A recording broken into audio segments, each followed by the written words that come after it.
Hello everybody and welcome to Storm Reads, and I'm going to attempt to do a reading vlog. It is October 1st and I thought since it's October I will try to do this and we'll see what happens.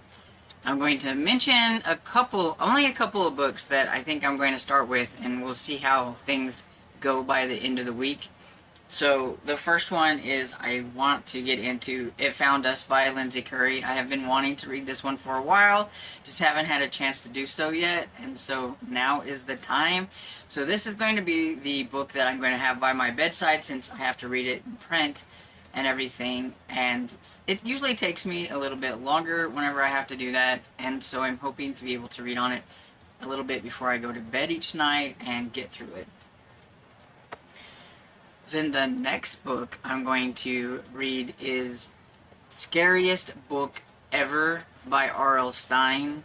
This is the first book in a new spin-off of the Goosebumps called The House of Shivers, and I picked it because it's the shortest middle grade book that I have, so I'm kind of working it in as getting my short ones done, and we'll see how it goes.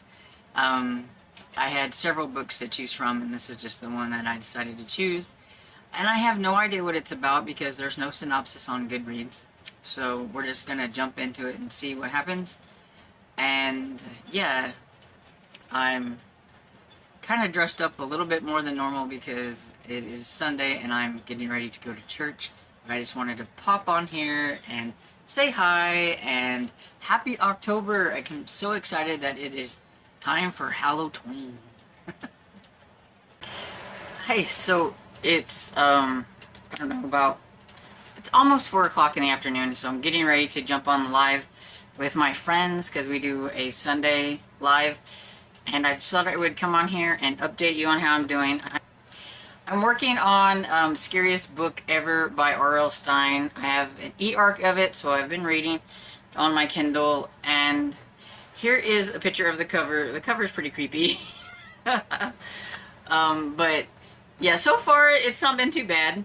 So it's about Billy and Betty. They are twins and they've never met their Uncle Wendell. And their parents have to go to London for a business thing and they can't take the kids. And they don't have any other family. And so they asked Wendell to take care of them. And so they're going to have to stay with him for like 2 weeks, and they have no clue who he is or anything. And I don't think they're very good parents because they found the house that they thought was his house. It's a creepy looking house. It's back in these woods. There's this place called Waywood Forest, and yeah, they knocked on the door. Nobody answered or whatever, but they're late. They're gonna miss their plane, and so they just dropped their kids off there, and they're like, well, if he's not home, I'm sure he'll be back soon. I was like, really? Okay. But anyway, so when they do finally meet their Uncle Wendell, he's one strange bird. He's like, oh my goodness, you guys are here at the wrong time because somebody has stole the scariest book ever and things are bad. If they don't get the scariest book back, then there could be some really bad things that are going to happen. In the Wayward Forest, there's like these really interesting and unique creatures there, and they could get out and all these bad things happen. So guess what? They're going to have to go into the forest, into the woods with their uncle the next day and go looking for this book thief in the forest after he tells them that there's all kinds of creatures in there that are unique and not very nice. So it's like, really?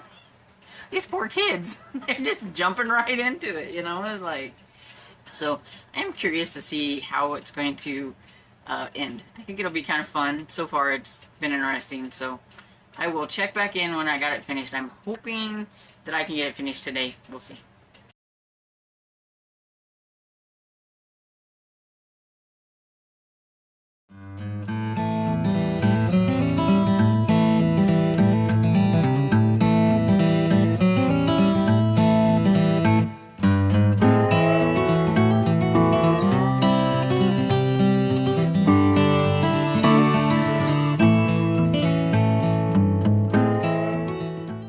So today is Tuesday. I skipped Monday.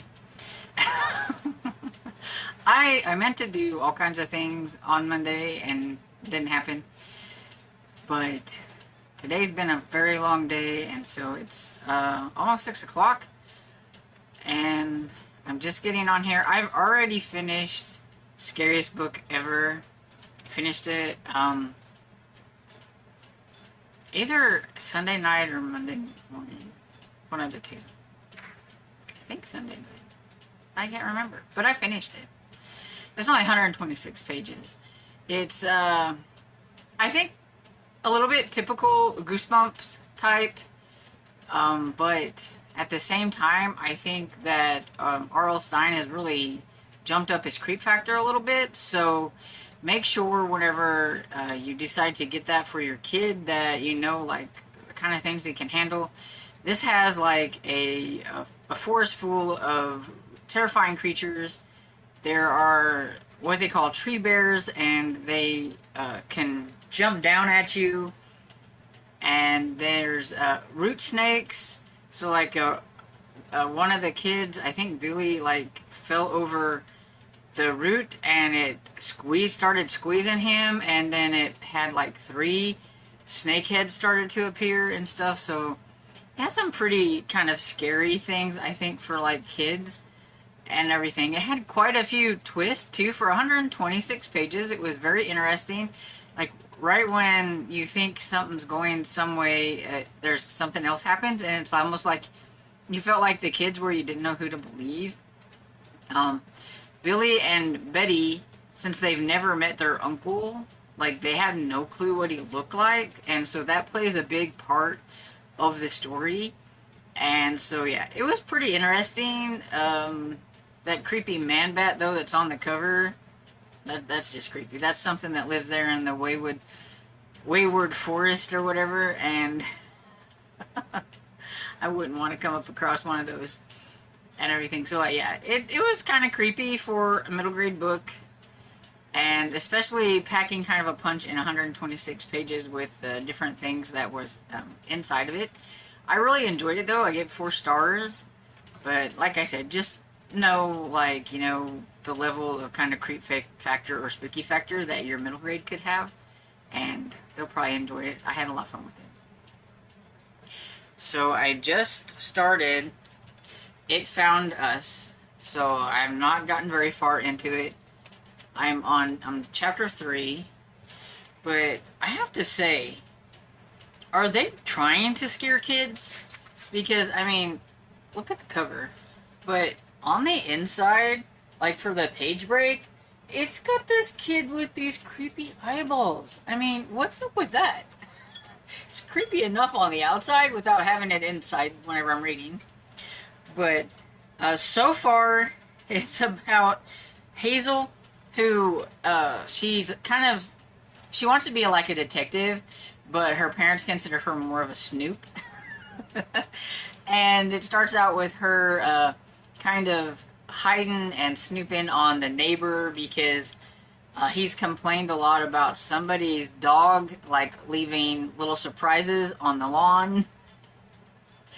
And she's wanting to catch who it is, so she's spying and everything, you know, for what she thinks being a good detective and everything. And she finds out who it is and everything, but, like, her parents are like, this is where we have to say, is it really something that you should get yourself involved with? They don't want her to tell him who it is. Let the neighbors fight it out themselves. You don't have to get involved. They think her gift is great, and that it'll be something that she can use whenever she's older, but maybe tone it down a little bit right now. And, you know, they kind of think she's a bit snoopy. And so right at this moment, she just found out that her brother is going to the graveyard, and so that is where I'm pretty sure a lot of this happens, is when they get to the graveyard. So I'm really curious to see what's going to happen then. But yeah, so far, that's about as far as I've gotten. And I didn't get a lot of, like, I haven't had a chance to eyeball read today, but I did listen to quite a bit of, I think it's called The Dark Lord Clementine. My Dark Lord Clementine? Something like that. You'll see the picture here. And I don't remember who the author is. but I think I'm like 71% into it, and it's okay. It's kind of more like on a fantasy side, um, and I don't know. It's not quite as interesting as I hoped it was going to be, but it's about this, well, Clementine, who is the Dark Lord's daughter, and there's a witch, a widow witch, who has like put a curse on her father, and her father, of course, is the Dark Lord Elithor, I think, and he's kind of held up in a room, and he doesn't really want anybody to know what's happening to him. But I guess the widow witch it whittles at you a little bit at a time. So like one time when she seen him, like it looked like his nose had been shaved off a little bit, and like the last time she had seen him, he almost looked kind of skeletal or whatever. So it's like whittling at him at like a little bit at a time and everything. But she doesn't want everybody to know that her father is under this curse, because that could undermine their whole Dark Lord thing. And there's this committee, Dark Lord committee, and like if she doesn't do something bad, you know, to prove that, you know, they're still, you know, with it and still doing the Dark Lord thing. So she had to go out and try to do like a little bit of something, but she's found out that she has some like magic abilities, like light magic, and so maybe the Dark Lord's daughter's not quite so dark. She doesn't really care to do the dark things, and she made some friends with some kids in town, and they want to be knights, and so it's been kind of interesting, but at the same time just not really, I think, what I was hoping for. So I should be finishing that one probably by tomorrow, I would say. And whenever I do finish something else, I will pop on here and let you know what I thought.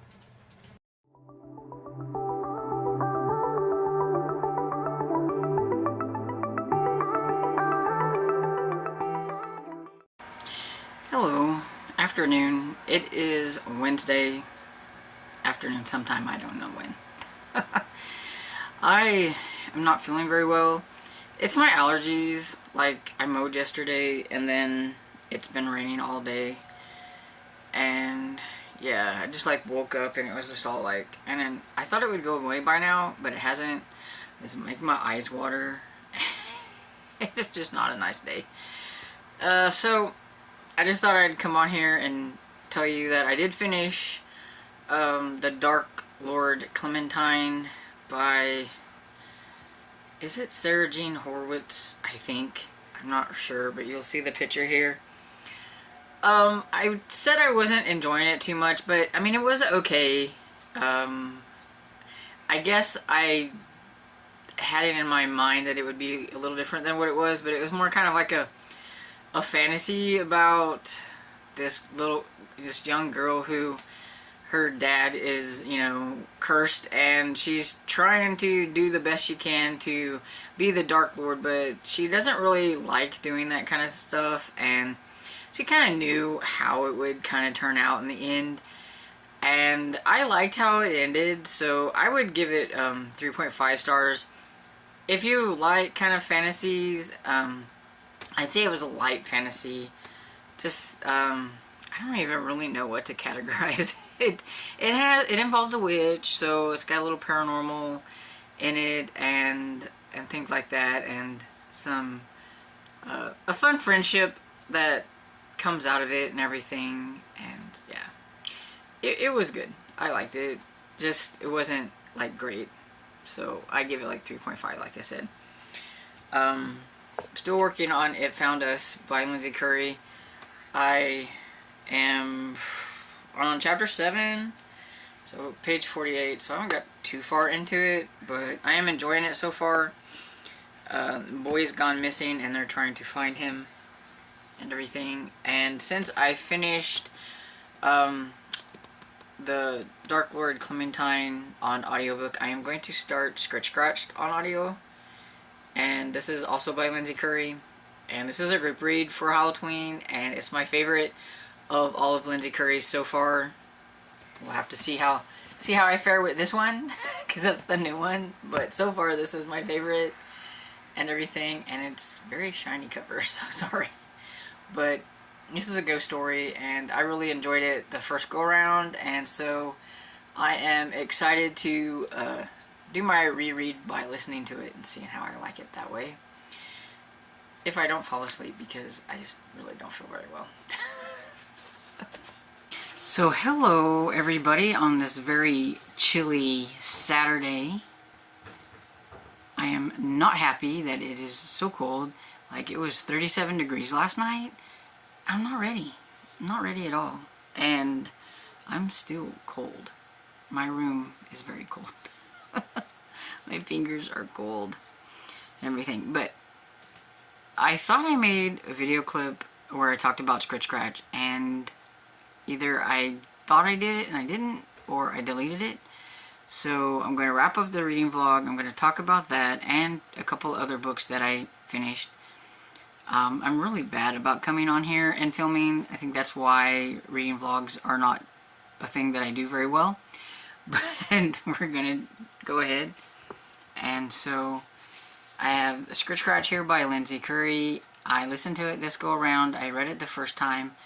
And this time I kind of paid a little bit more attention to, I think, just certain things. I didn't, you know, I really liked the story the first go around, but maybe I just didn't really pay attention to, like, the fact that Sam's is Claire's brother. He's older brother, but he can tease her and do all that kind of stuff. But whenever it comes to something actually being wrong, he kind of steps up to the plate and, you know, plays the big brother really well and helps her figure things out. She's being haunted by this ghost, and he wants to help her with that.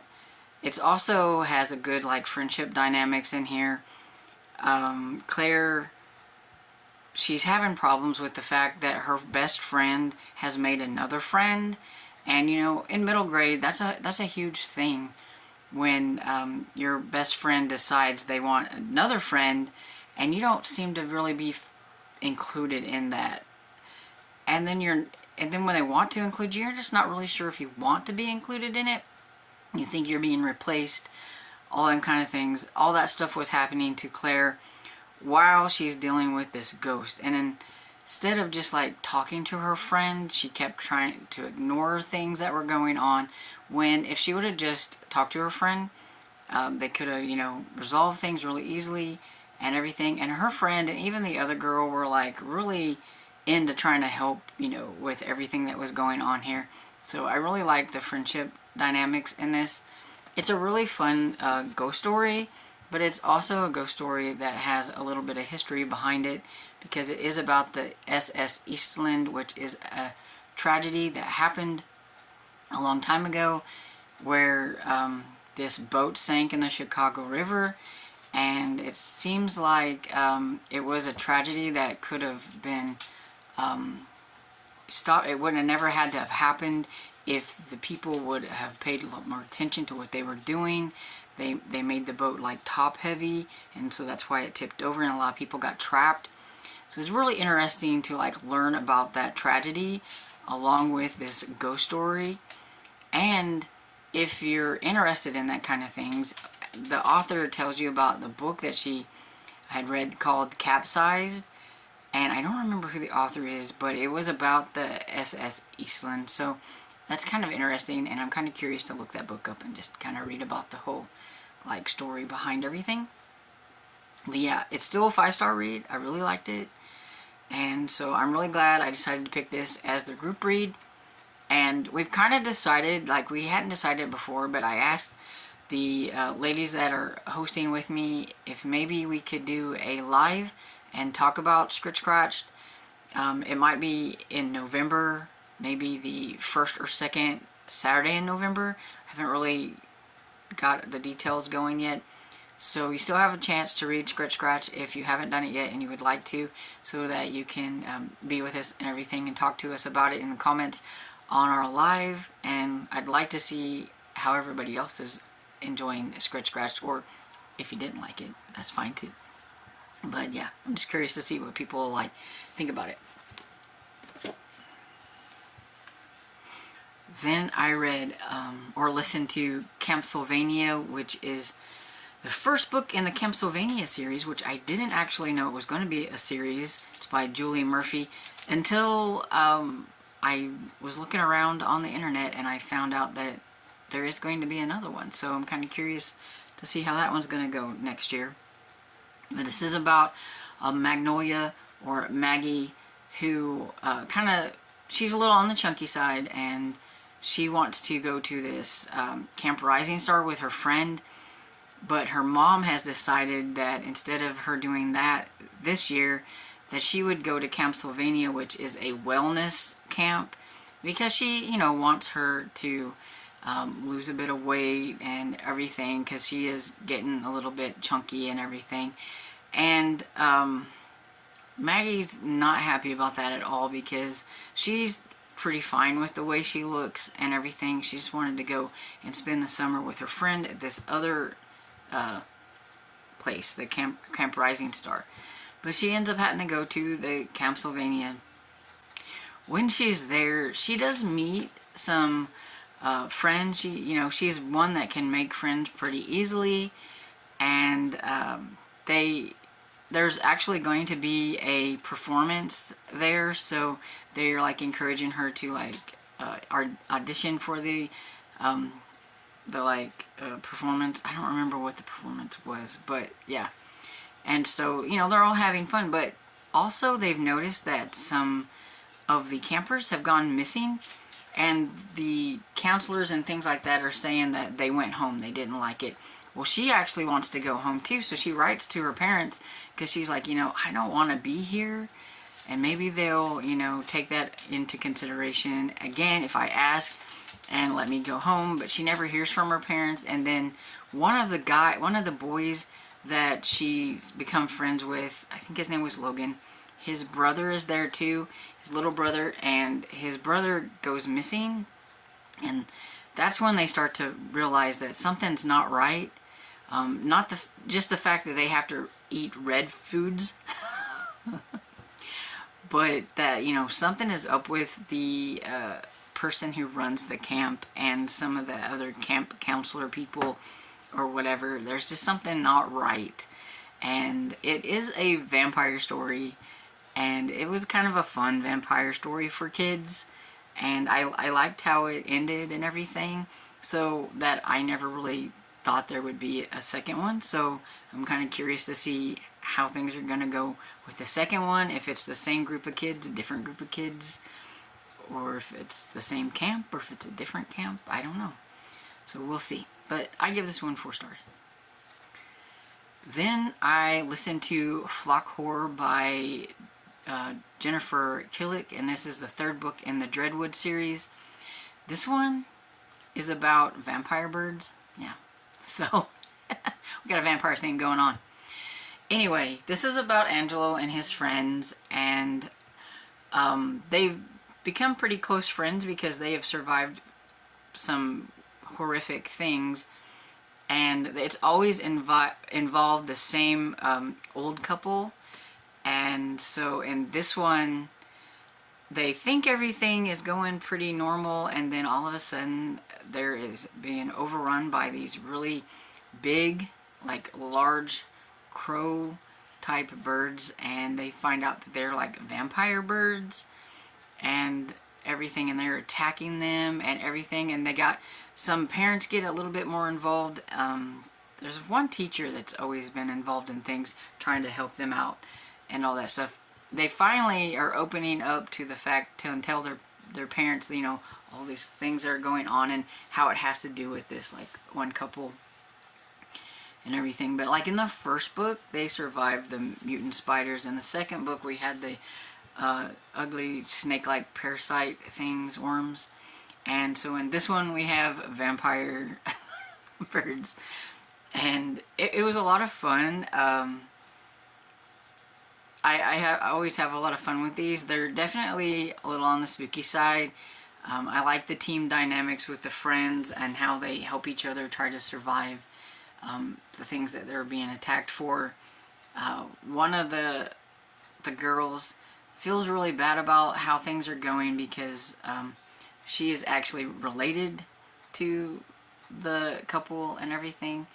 and so it's interesting to see how that goes throughout the series. And you would just have to read it to find out what's going on with the couple and like what it has to do with the girl and everything, because I don't want to spoil anything.